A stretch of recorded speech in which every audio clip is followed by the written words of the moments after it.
Shut up. You shut up. You shut up. Why don't you shut the hell up? Do you want to fight? You want to fight me? Yeah. I'm probably not going to fight you, but I bet you my friend would. Oh, yeah? Who's that? Mark Holst used to fight in the UFC.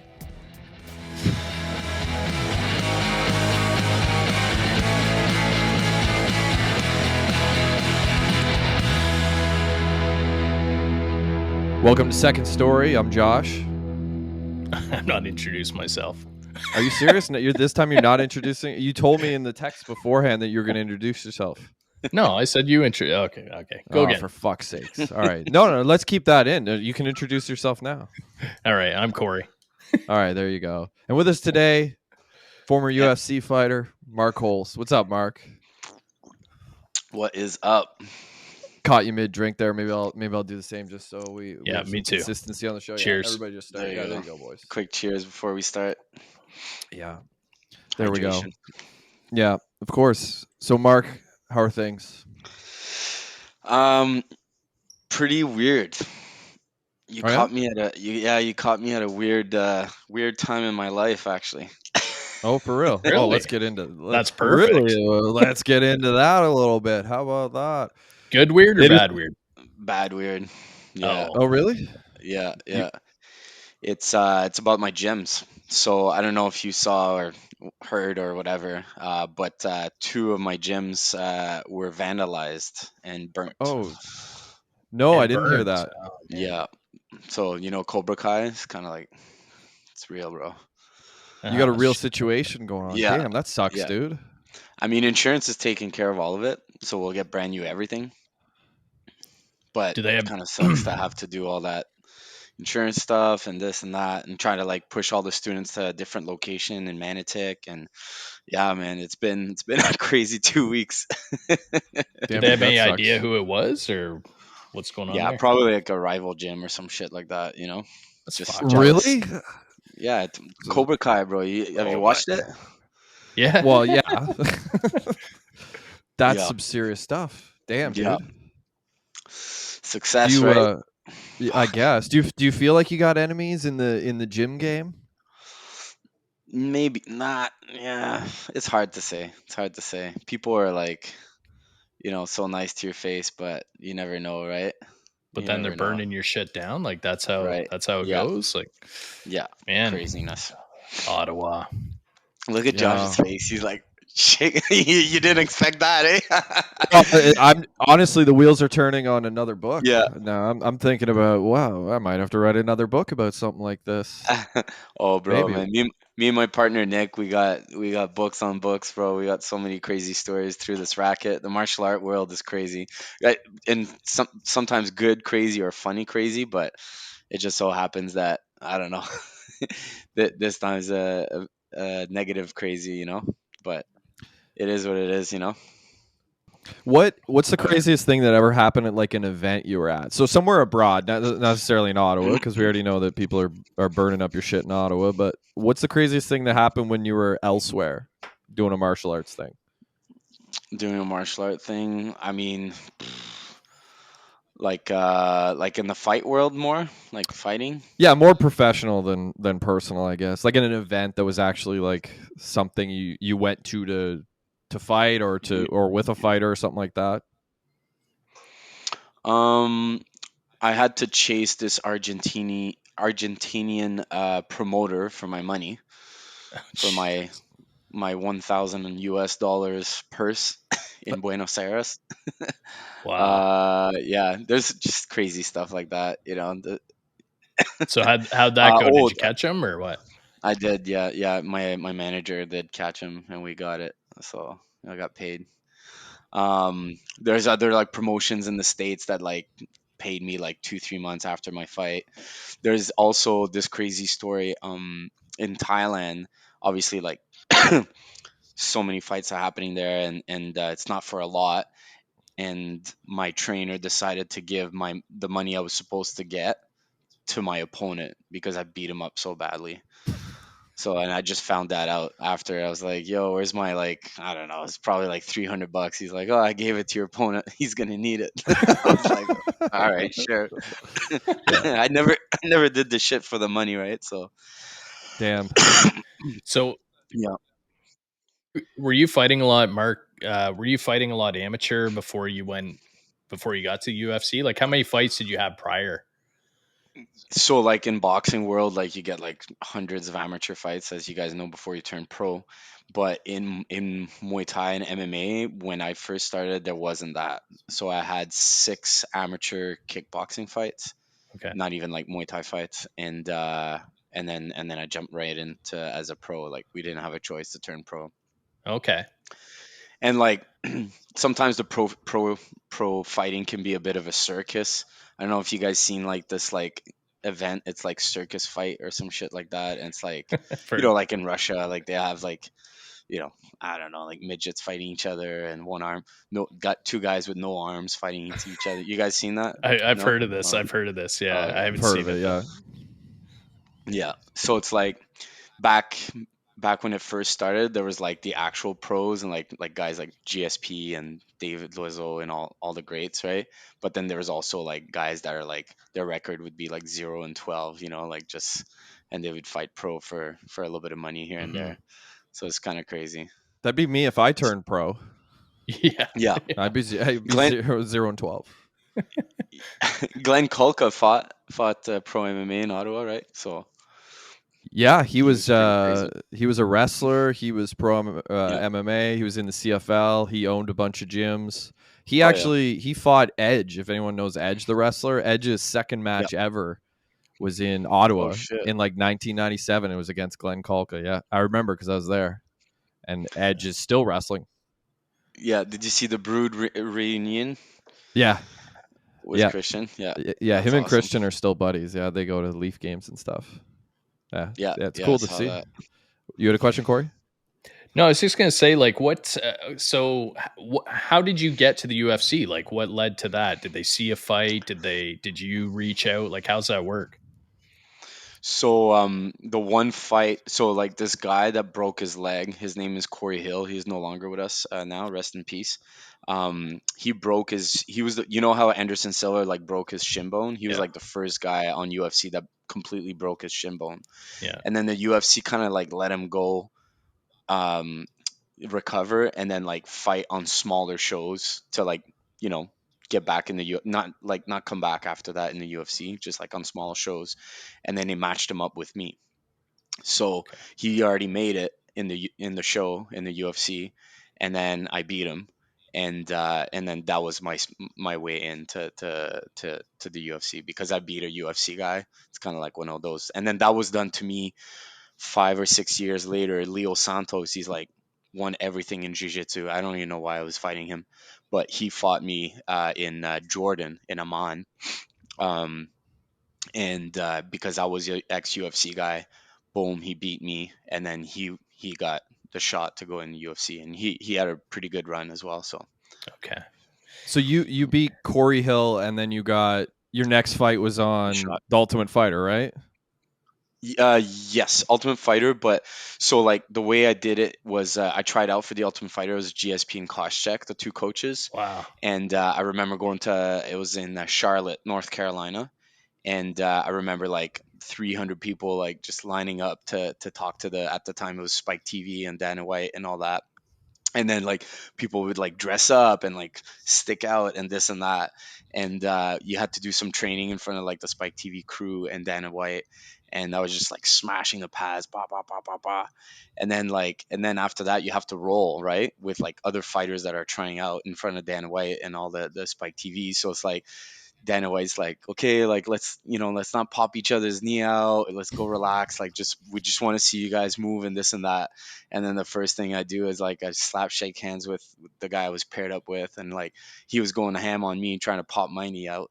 So then I popped his knee out. So they were like, oh shit. So after so can't make this shit up, right? So that's the first part of the trial, and then the second part that I went through was they flew us out to Vegas. Maybe I think it was like 20 of us, and then to do the Spike TV interviews. And I remember like talking like my story and saying like who I am and this and that, and like the Spike TV people were like just like not impressed. They're like, you're just some freaking boring Canadian white guy, like who cares about you, like you're not TV guy, right? So 2 3 weeks later, Spike TV, the Ultimate Fighter show called me and they're like, hey, sorry, you didn't make the cut of the second tryout. And I was like, oh, what did I do wrong? This, that. And they're like, no, it's just not your time, blah, blah, blah. 3 weeks later, they call me and they're like, hey, here's a 4 fight contract deal. Come and fight for us. So I was like blown away because like as all time, like it was my dream, right? For since I'm 15, I have 15-year-old papers, like kind of like goal setting papers. When I was 15, my sensei made me write that out, and I wrote that to make it to UFC, right? And at 25, exactly 10 years later, I actually get into the big show. So whenever they told me that I wasn't gonna go on the Ultimate Fighter season and like have to go, fight in the house and to have a contract, and they said, 3 weeks later, they're like, hey, here's your contract. We want you to fight for the promotion. I was like blown away, right? Because like that's like the real way of getting it in as a fighter, not clowning around in a house, TV show, this, that. Yeah, it's good exposure. Sure. A month later, I'm training with George St. Pierre up in Montreal, and he's like, Mark, I heard you got signed UFC. Congrats. It's good that you didn't come, because he was the coach on the Ultimate Fighter. He's like, bro, it is so good that you didn't go through the Ultimate Fighter show because the contract's complete shit.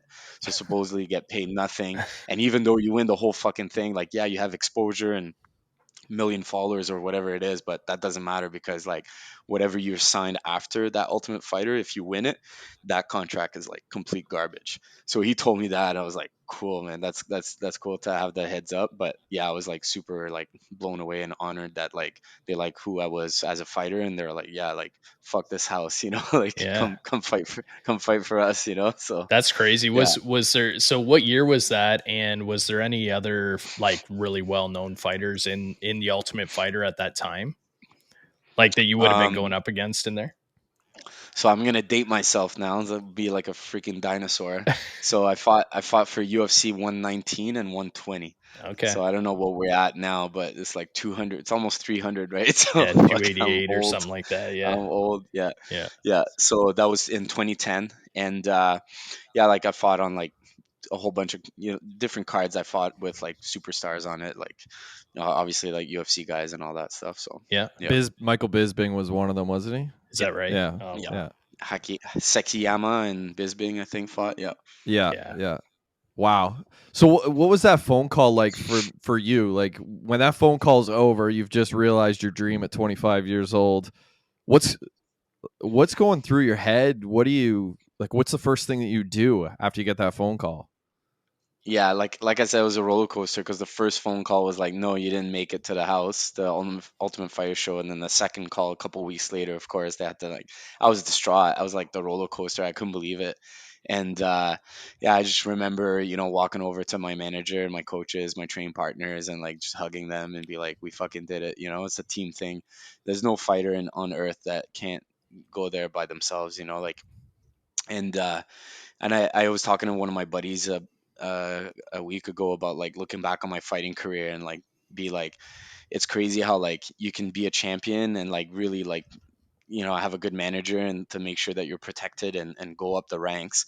Like for example, George St. Pierre had an amazing manager, and I think that's a big reason that he was like, pumped. You guys know it's like the ratings, how you look. You gotta fucking do like a little bit of fucking pump. You got to tan. You got it's all that bullshit, right? That a lot of people fighters that they don't think fighters go through, but at the end of the day it's like that, right? So a manager to kind of like make all the smart decision and have experience is so important.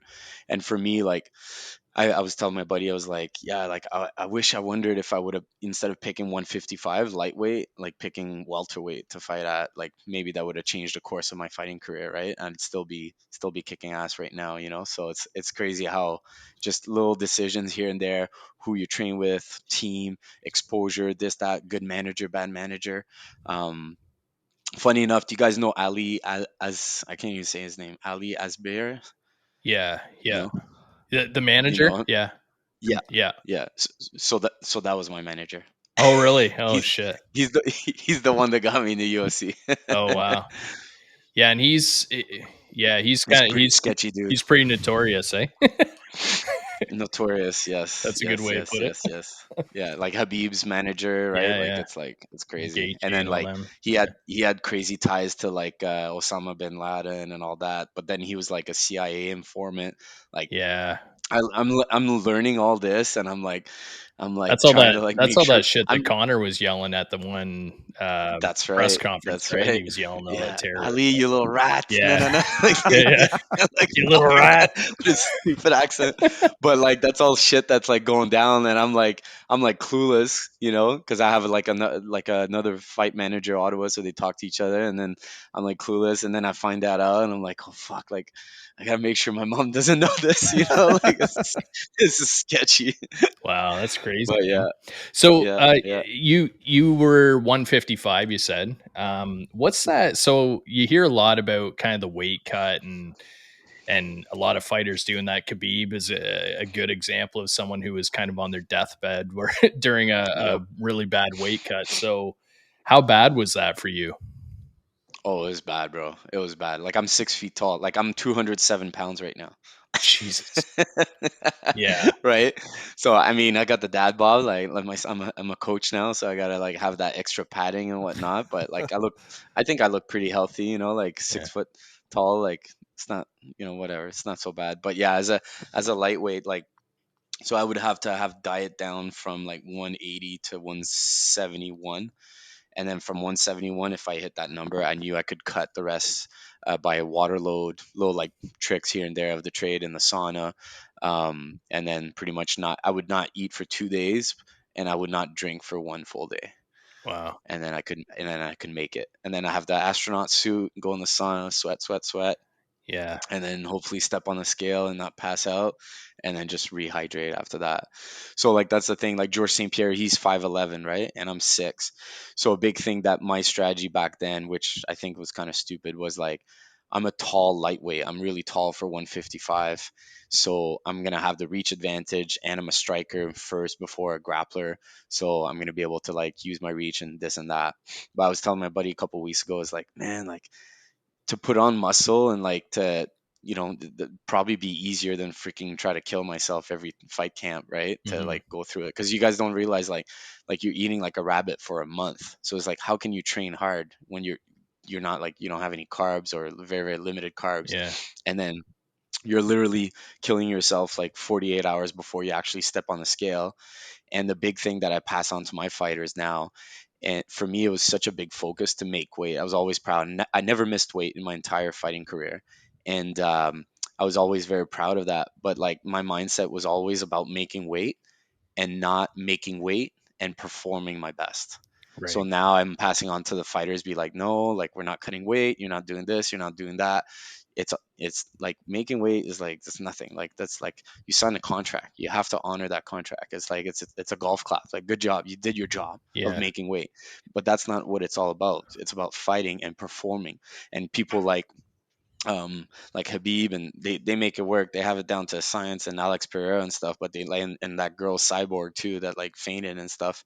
So it's like it's no joke, like you see fighters like in Australia a year ago, this fighter girl died from cutting weight. It's like it's no joke. And Yeah. then another thing too, like the brain supposedly is wrapped around with a whole bunch of water.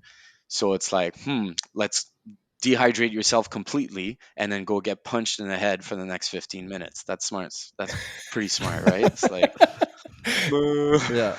Yeah, you hear so a lot, like a lot of people talking about the weight cutting and that it yep, kind of that it's bad. practice should actually be shifted a bit. Like there's a lot of fighters like Colby and there's other ones. Even Connor's been talking lately like about sticking to his own weight class, and I Yeah, mean he's on it's so important. he looks like he's on roids right now, but maybe he is, maybe he's not. But yeah, it sounds like an important thing. And then what about you hear a lot about fighter pay?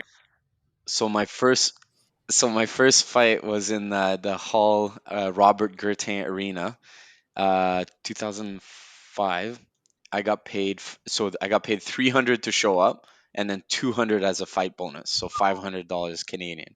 And then my medicals, all right, with my doctor was $120, I had to get an EEG, which was $150. I had to get an MRI, which was $800, and I had to get blood work, which was $300. Plus, I think you have to get a registration as a license as a fighter for $100 as well. So I was in the minus. Way in the minus. Oh, bro, man. Like I said, I never done this shit for the money, man. Like people try to get in there. It's like if you get money, great. If you don't get money, like it's one of those things, you know. And they're like, you have all this young generation that are talking to me, and it's like, I want to be a fighter, make mad cash. I'm like, oh, bro, man. There's like 1% of them that make bank, you know. Yeah. Right. When you were cutting weight, did you have like a team or a nutritionist or like anything assisting you, or was it like just your sort of like manager who kind of helped with that? I kind of had a nutritionist that kind of gave me like, okay, like tilapia, whitefish, asparagus, sweet potatoes a little bit, and then you just keep cutting down. Then you have this water load trick that you trick your body, so you drink, and it has to be distilled water because that sucks even more, strips of all the nutrients that you kind of need.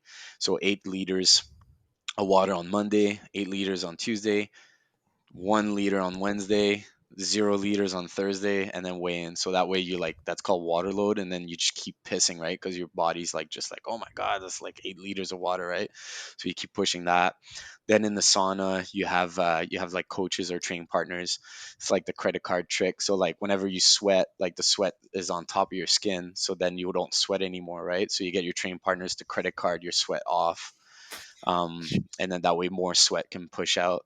Then you have the albaline. Albaline is a makeup remover, so it opens up your pores. So you kick that on everywhere, and then you just go in the sauna with the sauna suit, and it just. Dude, Yeah, that's some guys can wild. sweat, some guys can't. Yeah, yeah, That's yeah. insane. And all doing that with like being grumpy as fuck, not having any food, and about to like fight. You're a little hard out for in 24 hours from now. Yeah, it's pretty crazy when you think about it. It's like, fuck, why did I do this? So that's what I'm saying. If I would have done 170, like maybe put on muscle, like my frame's okay, like maybe I would have had a different path. But again, I picked the reach, like being 6 feet tall. I was like, man. But listen, so you guys remember Corey Hill? I touched gloves with the bastard, and I looked right up at him. The guy made 155. He's 6'7". How crazy is that? Holy Bro, God, that's it's insane. nuts. It's nuts. I couldn't believe it. 6'6" or 6'7", I forget. He's tall as fuck.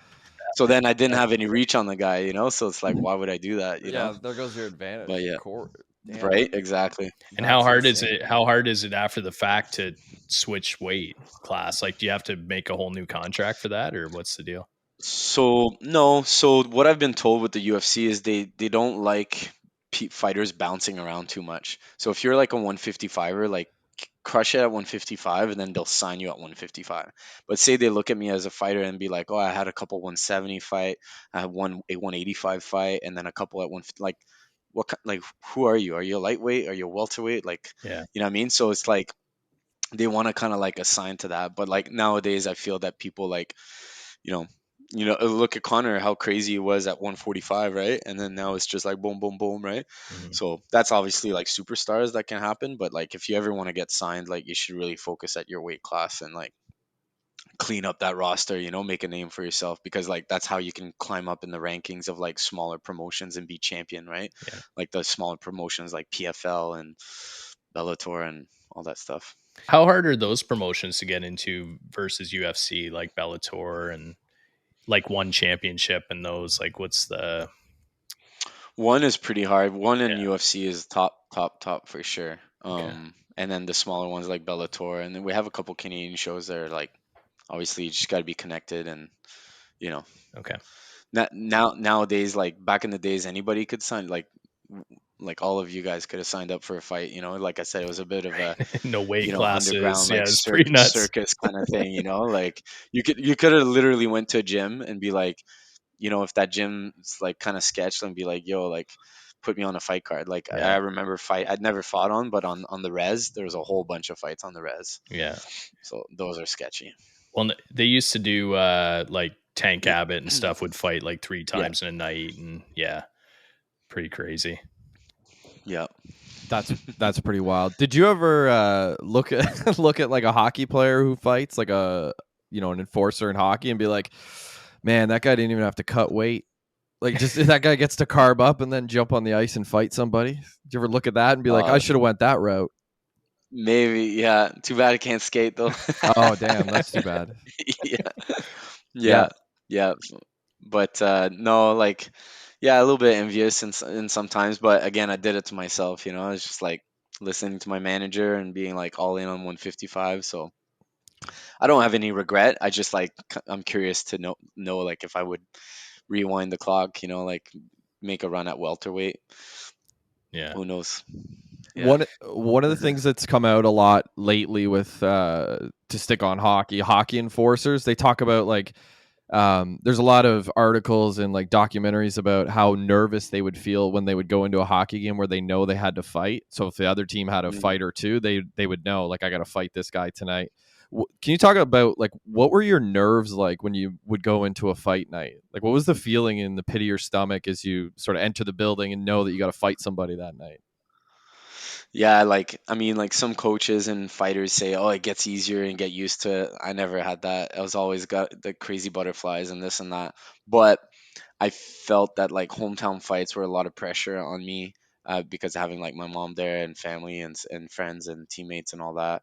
Um, but you know what they say about the UFC jitters is no joke. After I fought my first UFC fight in Vegas, I remember going in the elevator because it was at the Palms Casino, so we had to go up and then out into our rooms, and I'm all fucked up, like, like probably concussed or maybe not, maybe actually maybe not even concussed, but just the nerves and the adrenaline dump is like crazy. So going in the elevator, I just like yak everywhere, like start puking and stuff like that. And then I remember like the doors open and like it was almost like a bachelorette party was gonna come in. I was like, no, no, no, just take the next one. So yeah, but like yeah, definitely like the nerves play a big thing, and I think as a fighter you just gotta like really like try to focus and the mental prep. That's something that like we train as fighters, like so like physical, but there's a big saying in the fight game is like it's like 80% of the fight game is mental. So a lot of that, like the confidence and knowing how to calm that the nerves and the jitters is so important. And it's like the old Rocky style, like you gotta have a fire, but you can't like let the fire burn you out, you gotta control it, right? So that's important for sure. What's your training? So are you Muay Thai? What's your main background in? I'd say like Muay Thai. Yeah, Muay Thai is like my number one, and then unfortunately, Ottawa wasn't really big into wrestling, so Okay. I had to go to Montreal Wrestling Club later in my career to get some good wrestling. That's where I like linked up with George Okay. and Rory McDonald, Wow. Olivier, all those guys that are like great wrestlers, Okay. and then started to train my wrestling. But like I was always a striker, like, through and through from my first like martial art class. Like I have a background in karate, then did like a lot of boxing with my boxing coach who's from Mexico. So it's like that's like, you know, Mexican style boxing is like take one shot to give, yeah, sorry, take five shots to give one kind of thing. That style, yeah, yeah. Mexican Um, boxers are badass though. yeah, I was really lucky to have him, and then Jean-Yves Thériault as a kickboxing coach. So for striking, I was really well kind of like set up, and also like I went to Thailand like 6 times. And then for the jiu-jitsu, our jiu-jitsu team is really strong as well in Ottawa. But what I tell all the MMA guys that are coming up is like the wrestling I feel is what makes is the glue, right? Because like for me, I had my striking, I had my jiu-jitsu on the ground, but I was missing that wrestling component. And if you have that wrestling component, you can pick where you're gonna be. So if I'm a better wrestler than Josh, I'm like, okay, well, I'm gonna take you down and hold you down.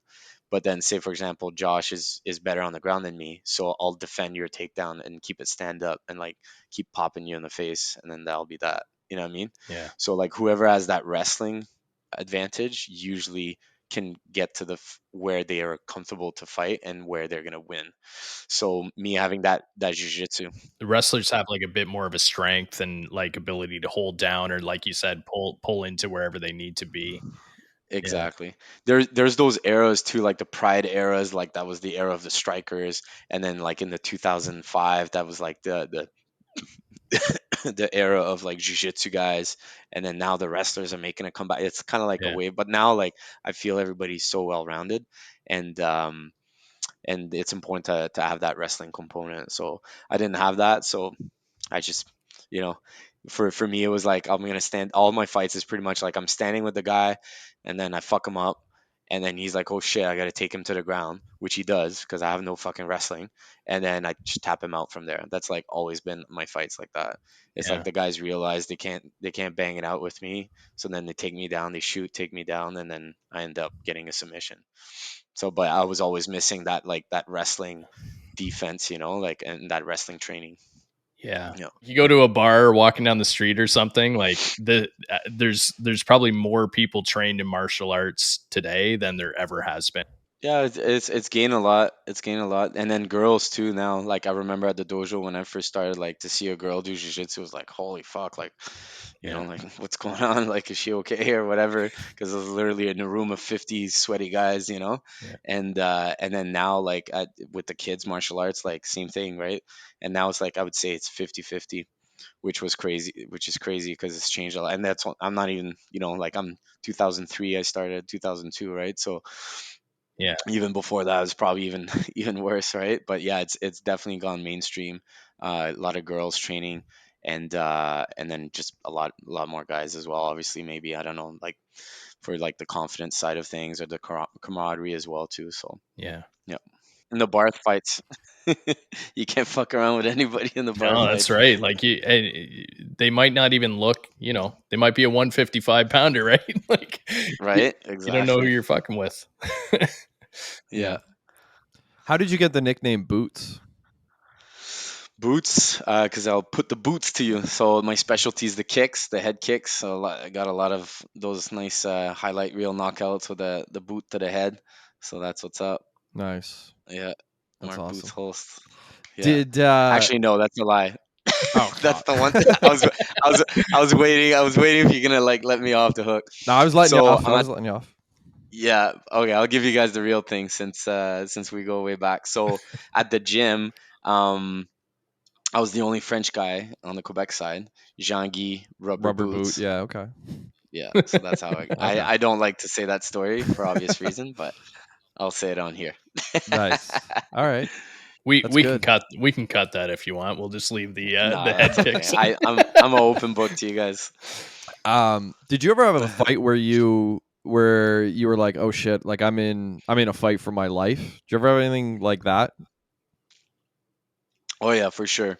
So my coach, I remember him saying to one of my training partners, um, at one point that he was like a substitute, and then he was fighting this killer, right? Like one of my training partners, and our coach went up to him and be like, "Bro, all you got to do is touch gloves and then kick him right in the balls as hard as you can." And then that fight didn't end up happening because like my training partner was like, "Yeah, there's no chance I'm fighting this killer. Like my coach doesn't believe in us or all that, right?"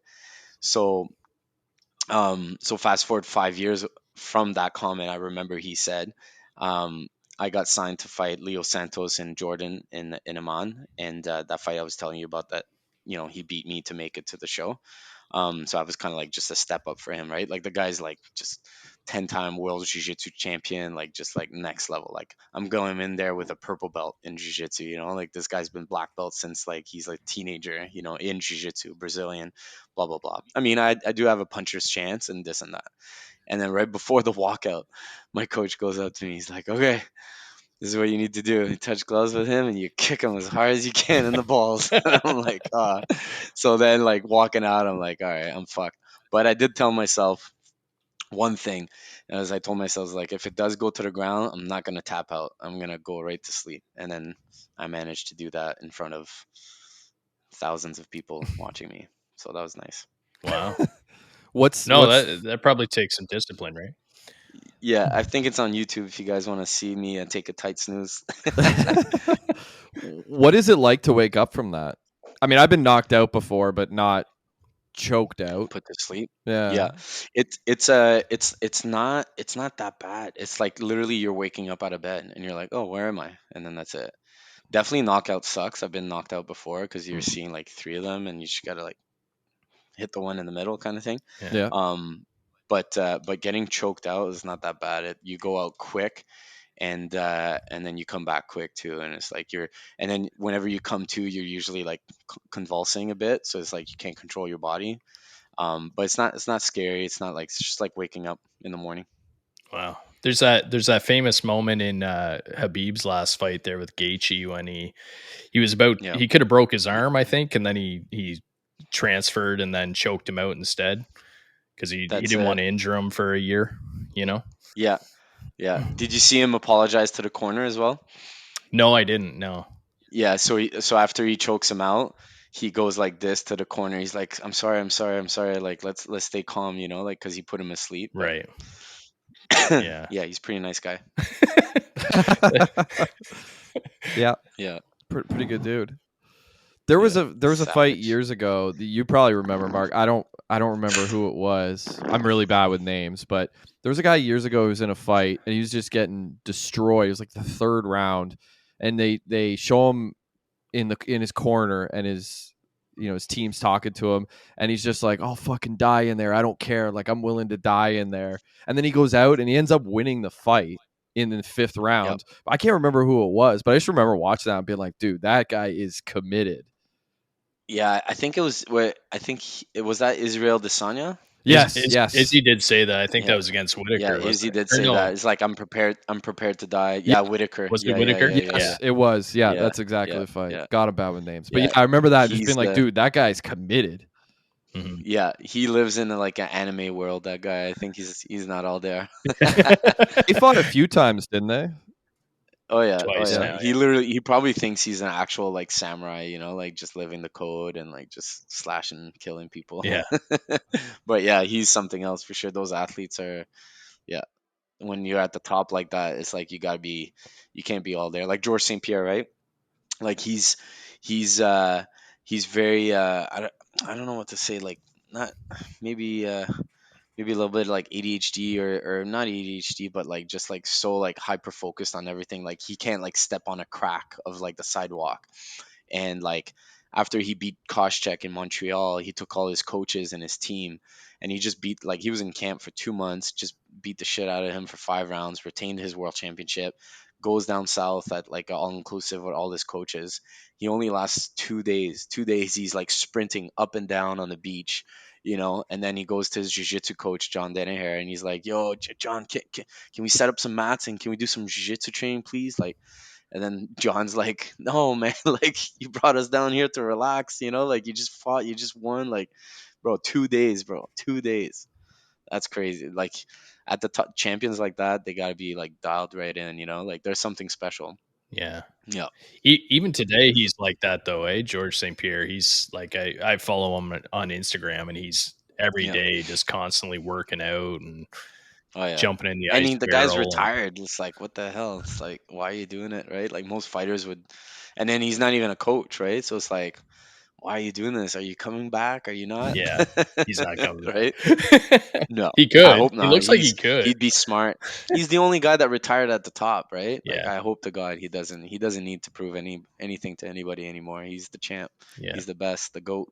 yeah. That's He true. has like a Michael Jordan level of commitment to the sport. Yep. Like, there's very few athletes who have ever been like GSP, That's but such like a good reference. Michael Yeah. Jordan would be one of them, and it's Oh hard yeah. hard to really think of too many others. But yeah, Yeah. those would be two of them. It's pretty wild.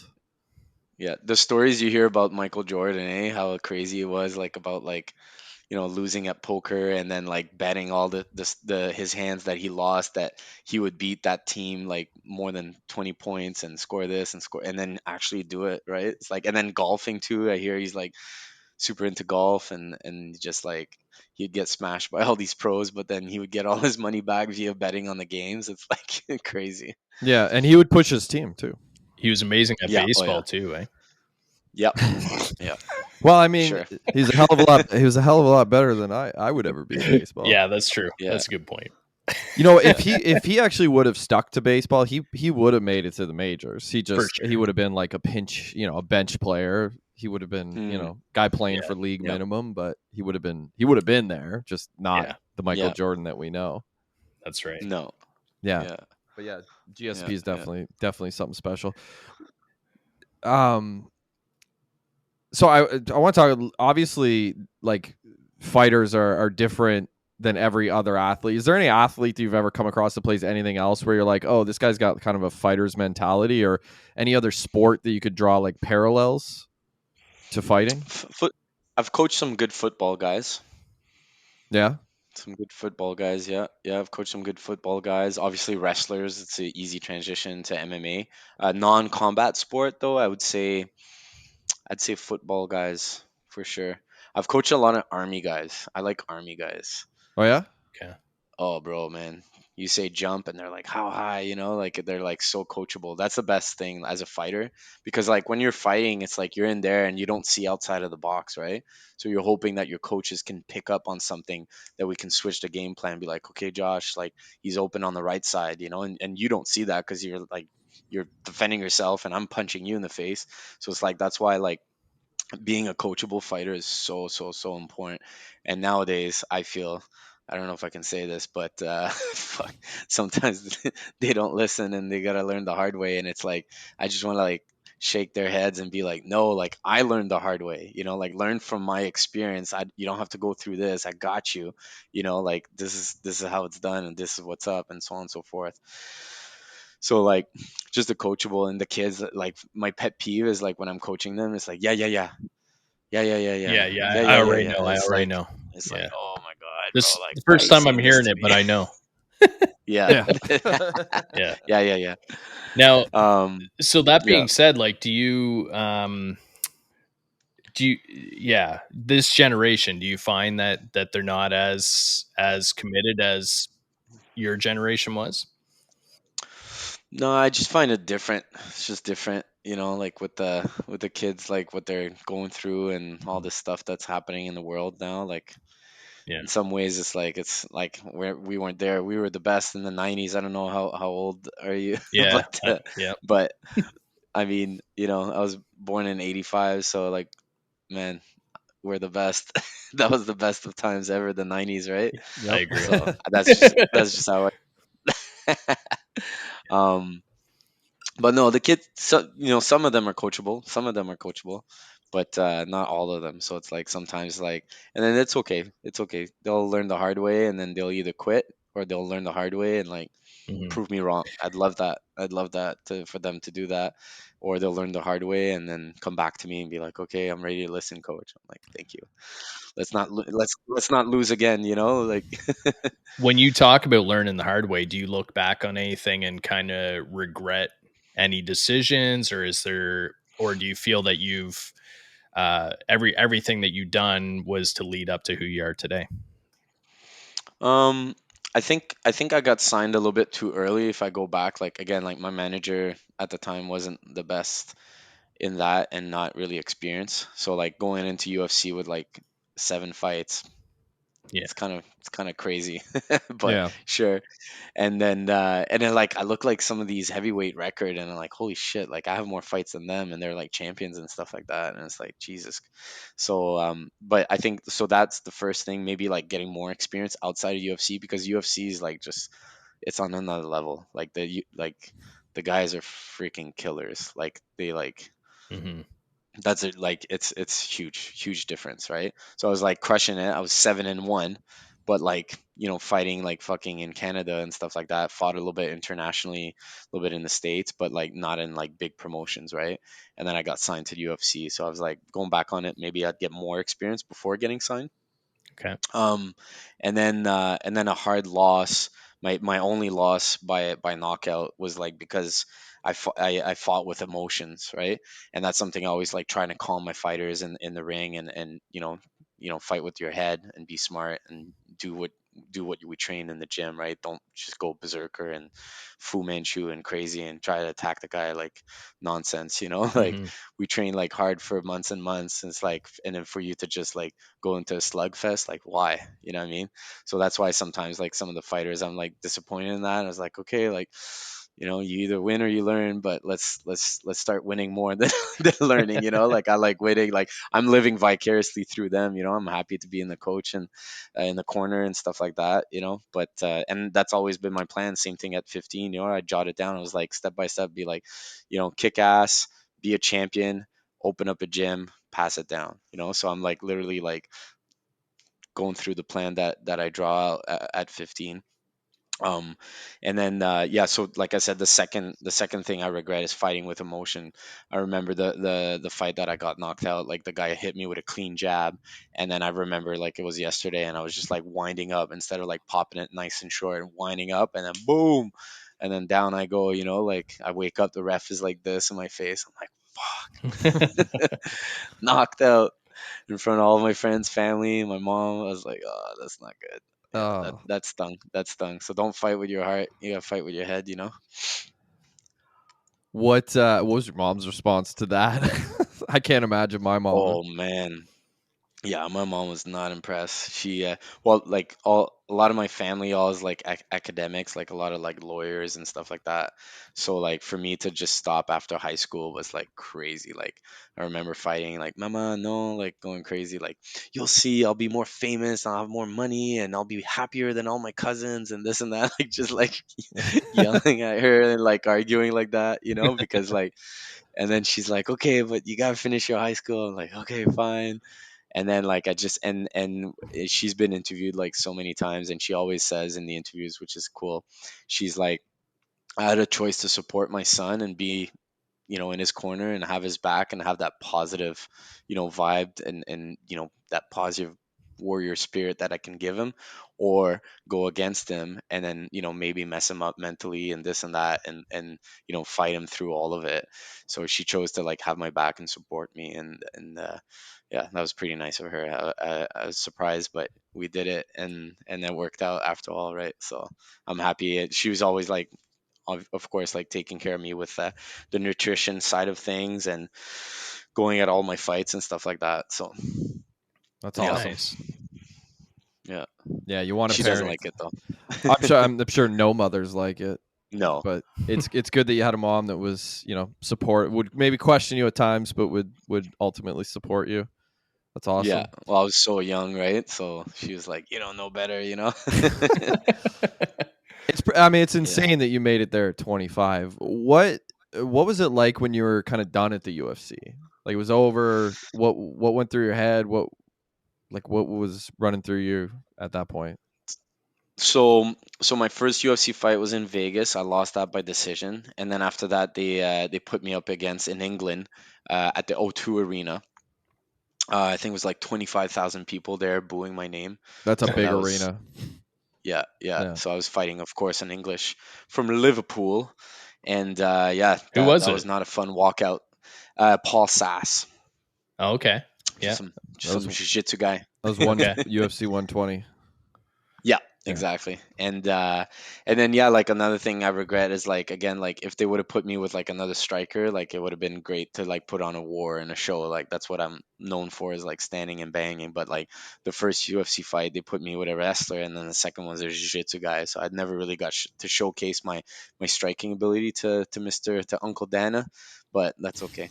That's I'm okay with it. But no, like after the UFC, after I lost that, I was like, that's my first. I retired 3 times, uh, after fighting. So that was my first retirement after the UFC. I was like devastating, like gutted, like 0-2, first guy from Ottawa to fight on the big show in the UFC, and just like letting everybody down and this and that.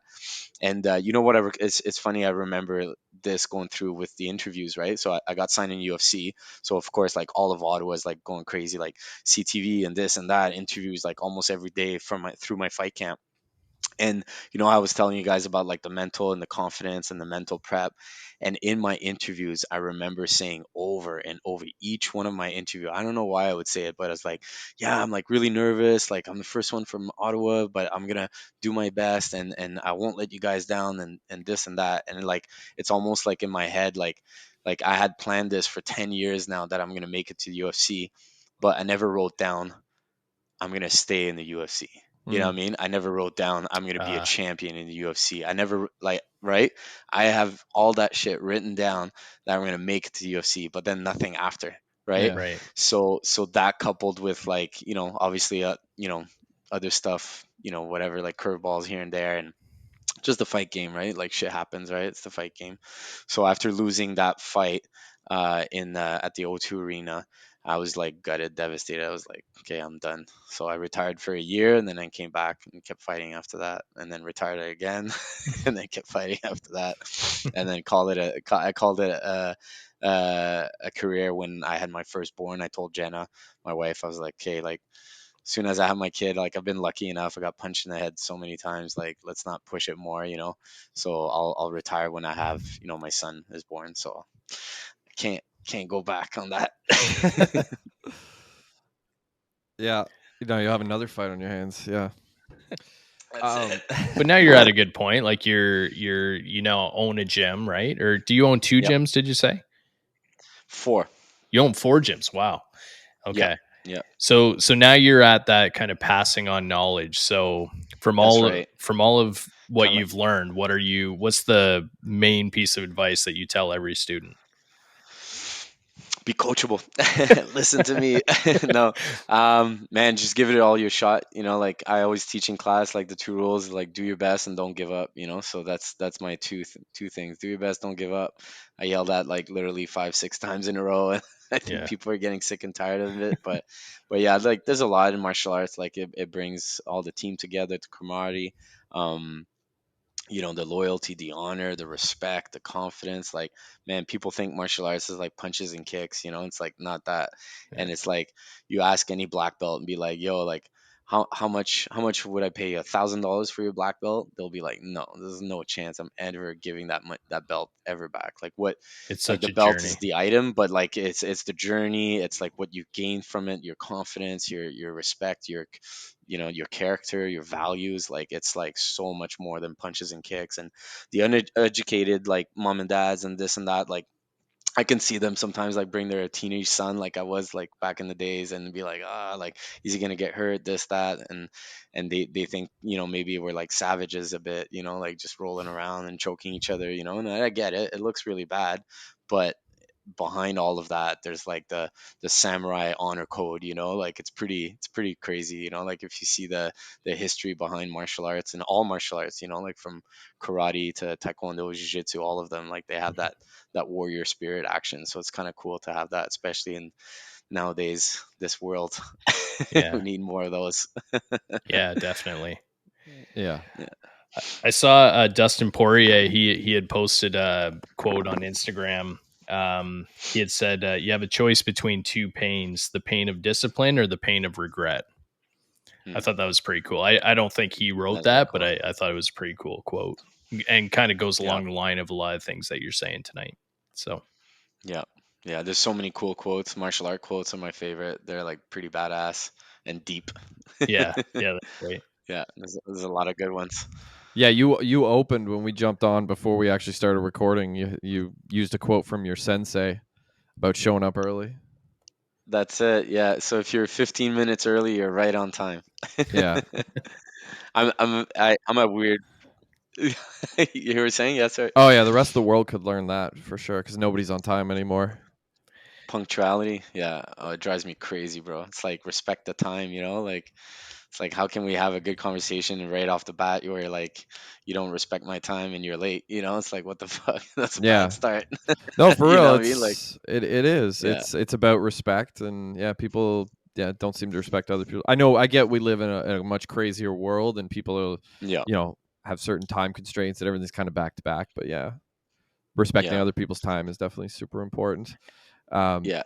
I didn't understand the whole camaraderie thing and like the team thing and fighting until I actually went to see fights, and I went to see a mutual friend of ours, Mark Justin Sakely, fight, and he ended up winning that fight. And seeing like all his teammates like swarm him after he won, I was like, oh damn, this is a team sport too. As much as it's Team an thing. individual Yeah. sport, it is really is a team sport. It was yeah, it changed my Oh perspective. man. Yeah, yeah, and that's another thing people think like, and I feel with a lot of mom and dads when they bring it's like, oh, like little Billy's not into team sport. We try him with soccer, we try him in baseball, we try him in basketball. Let's see if this stick, and it does. And what's weird, it's like I want to tell them like, yeah, like it's an individual sport but with a team. So it's like it really brings out like the kids that are not into the soccer, hockey and all that stuff, and they just go right to us in martial arts and really flourish there. But yeah, for the fighters, you have to have a strong team and a support system, 100,000%. And it's pretty cool because, like, you're a team, so it's like we're all of us are fighters, and we're like, fighting each other all day, every day, but we're preparing for battle to fight another team, right? Another fighter from another team, and then there's rivalries and and this and that, right? So it's kind of cool like that. And they're Yeah. very well trained as well. Um, That's right. Yeah, they're not. They're doing the same thing that we're doing, right? I think another cool thing about the camaraderie around martial arts. So I grew up doing Taekwondo. I'm a second degree Nice. black belt in Taekwondo. Um, but what I find cool is that as the people come up in their different belts, then they start teaching the younger people or the Passing it lower down. belts, Yep. and it's not really just one person up in front of the room. It's everyone's teaching everybody, which is pretty cool to watch. Yeah, yeah, that's exactly what happened to me. I was like a green belt in karate, and then my sensei told me I could go teach the tiny tigers, the 3, 4, and 5 year olds. I was Yeah. like, nice, like this is the best, and passing it down, and then eventually teaching like higher belts and then other black belts and stuff like that. So I actually so I got to red belt with a black stripe, which is right before black belt. I was probably 13. And then I left Taekwondo and I went back 20 years later and I decided to sick. start back over. So I started Oh, right that's back at awesome. white belt and went back through the whole Good. thing. That's the honorable way. I was Good like, job. I don't deserve it. Like I I don't don't have deserve to to start. give you a slap. Yeah, yeah. Through the screen. Bad. Yeah, no, I started right back That's the over. honorable way. Yeah, a lot of jiu-jitsu guys do that. They get their blue belts and then they quit for a couple years and then they come back and they put that belt aside and be like, "No, I want to start fresh." Well, That's I the didn't complete honorable the and good journey, way. right? So for me, it was That's I it. wanted to take that journey again, and that's what happened. So Yeah. Yeah. now That's that awesome. being said, I haven't trained for like 3 years, so I'm gonna have to start Hey, over but you did again. it. Yeah, but you Yeah, did it. You're a black belt. yeah. Now you got to start over again. In the states, you're considered a lethal weapon if you're a black belt. Oh, is that right? Oh, Yeah. you hear that, Sabalski? Don't fuck with me. Yeah. Well, we're not in the States, so. And if we were in the States, just I don't know. Pow, pow, Pretty take easy, that. pretty easy Yeah, to that's get an right. AR-15. So I just get one of those, and That's then Yeah, it. that's true. best of luck to you. Yeah, That'll be the Yeah, black belt any day. You're right. yeah, that's true. that's it. What? So, Mark, you talked a lot about like when you were 15, you had this list of goals, and you're like, I want to hit the UFC. I want to open, have my own gyms. Do you have anything beyond that on your list? Like when you were a kid, beyond opening the gyms? That was it. That That was was it? it. Step by Really? step. Yeah, that was Yeah. it. Yeah, just run the dojo, pass it down, right? So one thing that I've been working on right now is I feel that like the gym right now, like we have a lot of fighters and there's only one of me, right? So as a head coach, and I have a big backup. I have a lot of great coaches that can help me out and this and that. But right now, like what I'd like to do is like build a good strong fight team, and because I went to the show, I'd like to get a guy to the show and pass it down in that way. So I'd like to get an Ottawa guy.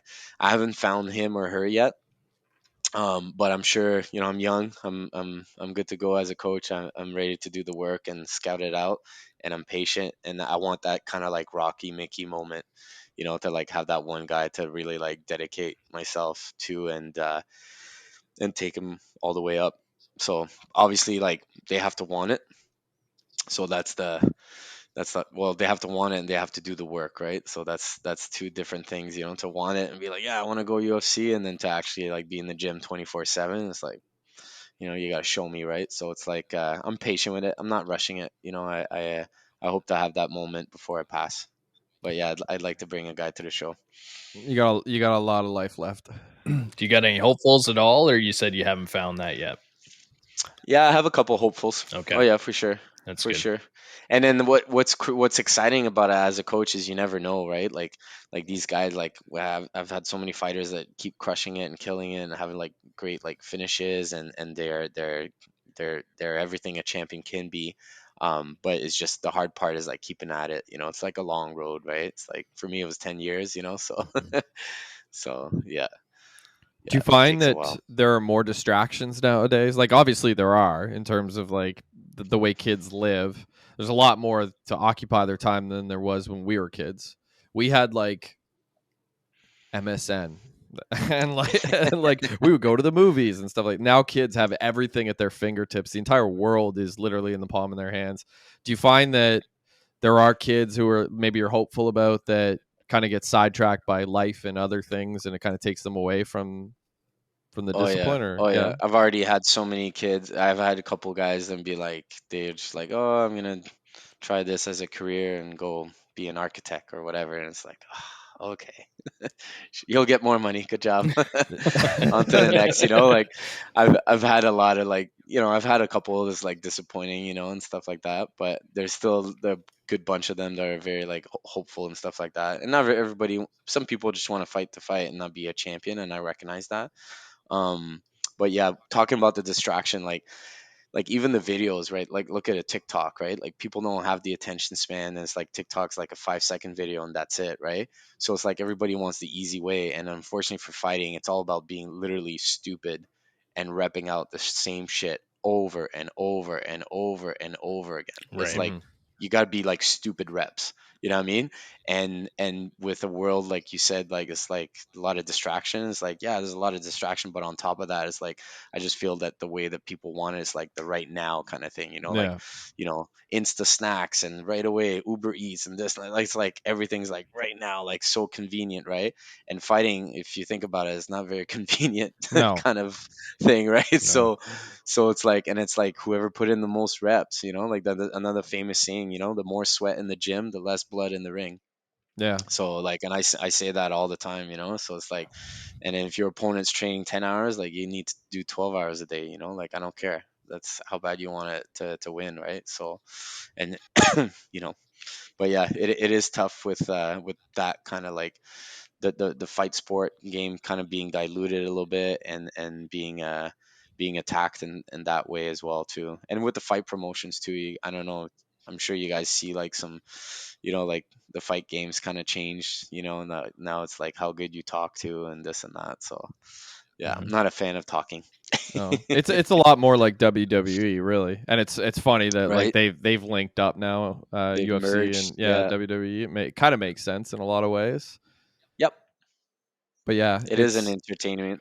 it Yeah. is. Yeah. It's interesting, like people you talk about like people wanting instant gratification, like the whole idea of delaying gratification has almost become like passe. It's like of a bygone era. So like people aren't willing to like I'll work now and I'll get rewarded later. Like people just don't want that anymore, and that's No. really is what fighting is. And even if you work hard, there's no guarantee that you even get that gratification later, Right. so that further deters people from doing it. So yeah, I mean That's it. it's interesting that it's gotten as big as it has, because it kind of goes against everything that is going on in our culture right now. People don't Yep. want to work hard. They don't want to, put in everything they have without the guarantee of like a payoff later. And that's what fighting is. There's no guarantee of a Yeah. payoff. There's a guarantee of maybe getting That's it. punched out, but that's a completely different thing. Yeah. Getting your eyeball shut. Yeah, yeah. Yeah. I mean, man, you get your you get your hand raised for about 3 seconds, right? So that feeling's got to be good, and you got to enjoy that thrill and the adrenaline and stuff like that. But like you said, there's no guarantee of you getting that hand raised for 3 seconds, and then like motivation. Yeah, you get a little bit more money, but not crazy amount more money. If you win or lose. So it's like, yeah, you just gotta want it. You just gotta be in it and in it to win it. Do you find some of the people now, like they're even the young people coming up saying, "Yeah, I want to get there," but are they wanting to get there because they see these people with the flashy money, the Conor McGregors, the Izzy, like, are is that the reason that they're wanting to do it, or are they wanting to do it because they just want to fight? That's a good question. I don't even ask them that. Yeah, I'm like, just show up in the gym and train. Let's see what you got. But no, I mean, like that's one thing. Like I would need to like ask them, but like who knows if they would even tell me the truth, bro. yeah, You know what I Yeah. mean? Like you can say like, yeah, I want to be UFC champion, this and that, but like, and then why do you want it? And ask all these questions, but like, is that person gonna be genuine and actually like go deep down in the basement and give you the real answers, like why they're doing this, right? yeah. So Because yeah. you hear some people doing their speeches at the end, and they're like, who do you want next? And they're like, I don't even care. I just want to fight. Like, I just want to fight, just as many fights as I can get. Like those people, you hear that and you're like, that's what they want. They just want to be in there. They just want Yeah, that adrenaline rush, right? that's it. They love the combat. They're a true warrior. They don't care the name or the money or this or that. They just want to do it for the love of the sport. Yeah. Yep. I think if you are driven by the money, it's probably going to get weeded out eventually. Mm, Like I don't think that's sustainable through an entire career. Like if you get beat up enough, you might no. feel like it's not worth the money anymore. I think that's what makes like Michael Jordan and GSP special is that they're really not driven by the money. Like they're driven by being the best at what they love. And that's Yeah. and for Jordan, he just wanted to be the best at everything. And I don't know what GSP is like in those regards, but that's what drove Michael Jordan, and you can see it if you Yeah. watch. What was I forget the name of the show, but you could see it in him. Yeah. Like he wanted Yeah. to be the Sure. best at Oh yeah. poker, and be the best at playing every single game, and yeah, that's what makes them special. You made me think of one of my fighters, Danielson. I only have three fighter, no, four pro fighters that I'm coaching currently. The rest of maybe around like 20 amateur fighters. Um, and this fighter Danielson, he fights in Lethway. You guys ever heard about that? Mm-mm. No. So Lethway, get this. Lethway is headbutts are legal. Oh damn. Oh, Um, it's all stand up, so headbutts, elbows, bare knuckle, no gloves, and also no. So it's 2 5-minute rounds, but also it's only to the knockout. So if say me and you, Josh, fight each other in Lethway and we can't knock each other out in 10 minutes, we both lose. Damn. So what do you think that promotes? Oh, bro, man. And get this, say I get you got down clean and you're out, you have one revival. So oh, it's like a video game. You have a life. So they'll pick you up, drag you in the corner, get that like salt thing under your nose, slap Yeah. you around, wake you up, and send you back out to Oh fight my again. god. I think I did see that. How That was crazy on is that? there was like a documentary on Netflix or something, like some show where they went to different places of the world and saw Yeah, different forms of the fighting. Burmese boxing. Yeah, Yeah, Lethway, yeah, the that's Burmese right. boxing. I did see that. So you made me think of that when you said like, oh, it might not be worth it. Guys motivated by money. So Danielson goes to Slovakia to fight Lethway rules, and he did great. He had a crazy war fight, like nuts, nuts, nuts. I think he got like in one fight over like 50 some stitches, right? Like stitched right up Jeez. from the elbows, from the headbutts. I think he headbutted the guy and cut himself open too. So I was like, fuck, why you do that? and then uh and then I remembered him telling me his purse, how much money he got, and then I divided that by the stitches. So literally he paid like something like $56 per stitch or some shit like that. And I look at him, I'm like, because I'm like kind of his manager, but kind of like he's like solo, like does his own thing a bit because he's like old school fighter and like whatever. Like he always runs the fight by me.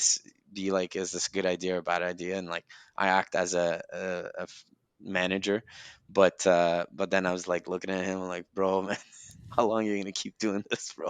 $56 a stitch, like crazy. I hope he doesn't listen to this. I love you, Danielson. Just for the record, did you tell him fighting in Slovakia was a good idea or a bad idea? I said it was a good idea. Oh, Okay. and he's fighting a Slovakian guy too, so Damn. All right. yeah. I That's mean, he wild. almost won.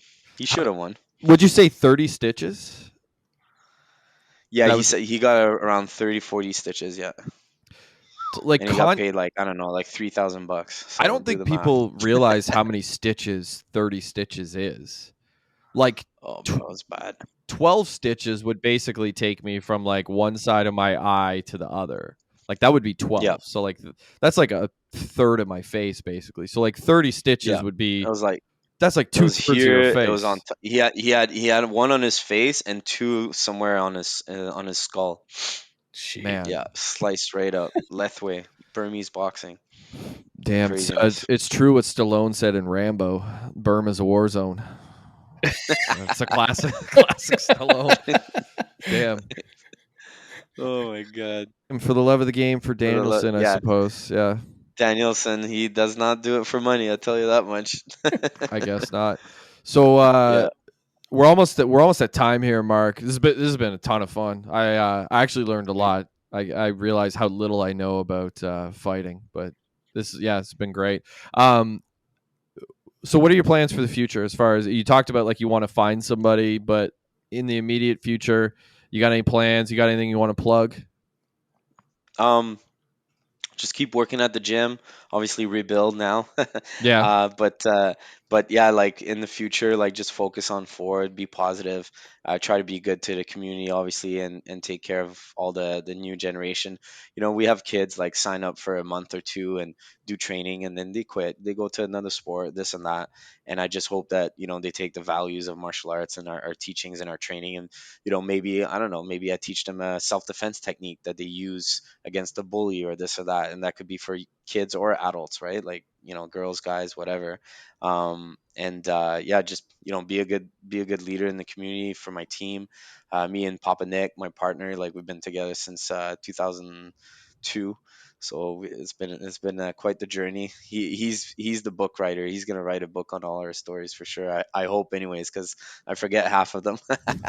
but uh, but uh, but yeah, just keep on keeping on, keep training the fight team, and not like as a gym owner, like if you always focus on the fighters, like that's not where really the money is. Like you have to have the general public attend your classes, and then that's how you're going to have more students. And not there's only 1% of martial artists that end up fighting, right? So that's a very small part of my job. The other 99% is like focusing on the students, and for them to lose 30 pounds or have that self-confident or have that brotherhood, sisterhood that we offer at the gym, make friends, like all that is like it's pretty nice. I would say it's as valuable or as nice as having one of my fighters win a big fight. Like that's fun, but like all that stuff is important. So definitely, like I'm still chucking away at my fighters. Like I said, I got about 20 of them, and I want to take them to as far as they want to be. So I'm there for them, and if it happens for one of them to make it to the show, I'll be really happy. nice. And if people are in Ottawa, where can they find your gyms? So right now we're based out of Manotick, Orleans, and Barhaven. Nice. And the name? Gracie Baja. So Gracie Baja is our team name, and then so like it's kind of like an umbrella. The Gracie Baja is like our head of our gym for jiu-jitsu, and then the Muay Thai program is my own. It's like my own curriculum and system. It's the Mark Holst Muay Thai.